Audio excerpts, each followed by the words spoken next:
In this video, we are going to find out the condition for constructive and destructive interference.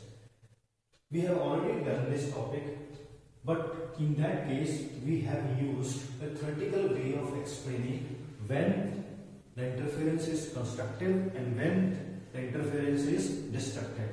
Here, I will use a mathematical way to represent or to find the condition of constructive and destructive interference. Now, suppose I am having two sources S1 and S2. The light emitted by this source S1 and this S2 have the amplitude A, frequency nu and wavelength lambda. So I will choose a second way. It is having an amplitude B, frequency nu and lambda wavelength. So I assume that both have same frequency and wavelength. We know that to have interference or sustained interference, the frequency should be same. So I am keeping the frequency same. So if velocity of a light in the medium is same, so wavelength will also be same. So any progressive wave can be written by y is equal to a sine of omega t minus kx. Now similarly, for this case, for S1, the wave will equal to y1 a sine of omega t minus kx. So where omega is 2 pi nu. Now this is known as an angular wave number. So k is equal to 2 pi by lambda. Now similarly, the S2 wave is given by the amplitude. Here the amplitude of this wave S2 is b and sine of omega t frequency is same. So omega is same minus k. Wavelength is also same. So minus kx plus phi. Wave coming from S2 have some time lag, and that time lag is given by this factor phi. To find out the resultant wave, as these two waves superimpose on this point, then the resultant wave is given by y1 plus y2. So these two equations, what we get? Sine omega t minus kx plus b sine of omega t minus kx plus phi. So now what I do here is I open this term. It is your a and this is your b. So sine a plus b. So what do we get? That is a b sine of omega t minus kx, that is a cos b, that is cos of phi, plus b cos of a, that is omega t minus kx, and sine of b, that is phi. Now see here sine of omega t kx, this is also sine omega t minus kx. I take it as common. So I take it as sine of omega t minus kx, and we are left here a plus b, and this term is already taken common. So we are left with cos of phi. So here it is b, I write sine phi first, into cos of omega t minus kx. We put a plus b cos of phi and b sine of phi as a plus b cos of phi as r cos of theta and b sine of phi as r sine of theta. When you put both these values in above equation, so what we get? Y will be equal to, this term remain as it is. It is sine of omega t minus kx. This term is r cos of theta. I write this r here and plus. So it is b sine of phi. So b sine of phi is r sine of theta into cos of omega t minus kx. So again, what do you do here? R is common, so I will take it.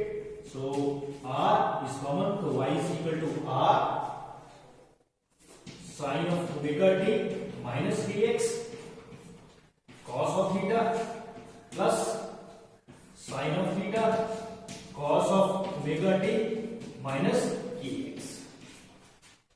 So we have, this is your equation. So again you can put here sine some angle A cos B plus sine B cos A. So again the same formula. So I can put it here. So what we get? So we get sine of omega t minus kx plus theta. So we have, this is your resultant wave. So we have calculated the resultant wave. A is directly proportional to the square of amplitude. If you calculate the intensity of this first wave, second wave, so what will be the intensity? I write right here, the first one wave, the intensity is I1. It is proportional to the amplitude of the first wave is A. So it is A square. So what is the intensity of the second wave? That is proportional to B square. So this is our amplitude. Similar way, what should be the intensity of a resultant wave? To calculate the intensity of a resultant wave, I have to calculate the value of this R. So now put the value R can be. So R can be calculated from these two equations. This is your first and second equation. So if you square and add these terms, squaring and adding 1, you square this term. So what we get? It is A square plus B square cos of square phi plus 2AB plus 2AB is what? B cos of phi plus squaring this term. So it is plus B square sine square phi equal to square this term, that is R square cos of square theta plus R square sine square of theta.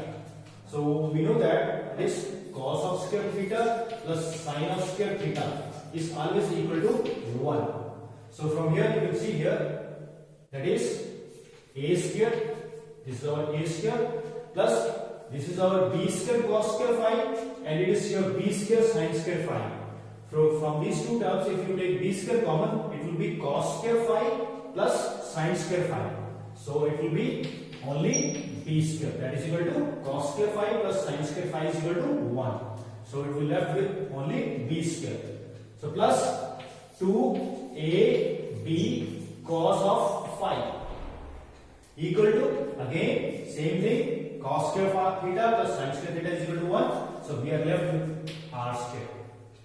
So now further, if you want to write this formula in terms of intensity, so you multiply throughout this equation by K, then what will happen? It will be Ka square plus Kb square plus 2Kab cos of phi equal to Kr square. Now here you can see that this is nothing but it is a intensity of a resultant wave. So I write here intensity of resultant wave is equal to, what is this one? Ka square. So Ka square is I1 is I2 plus 2. Now what is this term? Kab. What I do here is, if I take square and take the square root of this one, so what will be left here? Ka square is nothing but it is I1 and Kb square it is I2. So we are left with cos of phi. So this is your resultant intensity of two waves which have a same frequency. Now I want to find out the condition for constructive and destructive interference. For constructive interference and maximum. The maximum means the intensity should be maximum. The intensity of a resultant wave should be maximum. If you see the above equation, it will be maximum when this cos phi, the value of this cos phi is maximum. So intensity of a resultant wave will be maximum when this cos phi is maximum. Happens, we know that the maximum value of cos phi is 1. What should be the angle so that the cos phi is equal to 1? So it is 0. It will be 2 pi. It cannot be pi because cos pi is minus 1. So I am talking about here 1. So 2 pi, then it is 4 pi, and so on. If you write this term in general form, so what should be the phase difference? It will be 2n. That is even multiple. 0, 2, 4, 6. It is 2n. 2n pi. So we can say that when your phase difference is even multiple of pi, then there will be a constructive interference or maximum. But I want to write this in terms of path. So that is path difference. Go back to the equation, progressive wave equation, that is for S1. This is progressive wave equation for S2. So see this term, that is minus omega t minus kx plus phi. Only on these two terms. So k is common. So here we are left with x. It is minus and this factor, that is phi divided by k. Now we know that we can add only those terms if they have same dimension. So it means that if it is a dimension of x, this will also have a dimension of x. So I take this term as a delta x because it is a dimension of x, that is distance. So it is nothing but it is your path difference. So path difference will be equal to, from this equation, it will be phi divided by k. Now if we know that it is angular wave number, the angular wave number is 2 pi by lambda. So lambda will go up. So this is your path difference. So we know that the phase difference 2 and pi, we can put the value. So the path difference will become, that is delta x will be equal to 2 n pi lambda divided by 2 pi. 2 pi get cancelled out, we are left with n lambda. So again we got the same result, that is whenever the path difference is integral multiple of wavelength, then there is a constructive interference.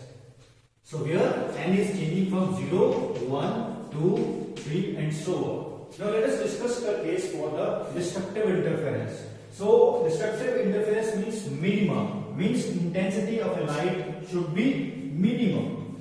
So if you see the equation of the resulting intensity, that is equal to I1 plus I2 is equal to 2I1 I2 square into cos of phi. All other terms will remain constant. So only thing which is changing is cos phi. So for a destructive interference, the intensity will be minimum. And for that we have to do the cos phi should be minimum. So what should be the minimum value of cos phi? So minimum value of cos phi is minus 1, because we know that minus 1 to 1. So the minimum value is minus 1 and the maximum value is 1. So now what should be the angles so that the value of cos phi is equal to minus 1? So phi will be equal to how much? It should be pi cos phi minus 1. It is 3 pi minus 1, 270, 5 pi and so on. General form. So what we get? Phi will be equal to 2n minus 1 odd into pi. So what you got? This is your condition in terms of phase difference. Whenever your phase difference is odd multiple of pi, then we will have a destructive interference, that is minimum. Now in terms of path difference, so we already know that the path difference is equal to, from this equation, is equal to phi lambda divided by 2 pi. Now put the value. So phi is how much? It is 2n minus 1 into pi lambda divided by 2 pi. Pi se pi get cancelled out. So what we left here? So delta x is equal to 2n minus 1 lambda divided by 2. So this is your required condition for a case of path difference when you will have a destructive interference. So this is your condition for constructive interference, that is integral multiple of wavelength, and this is the condition for destructive interference or minimum. Thank you.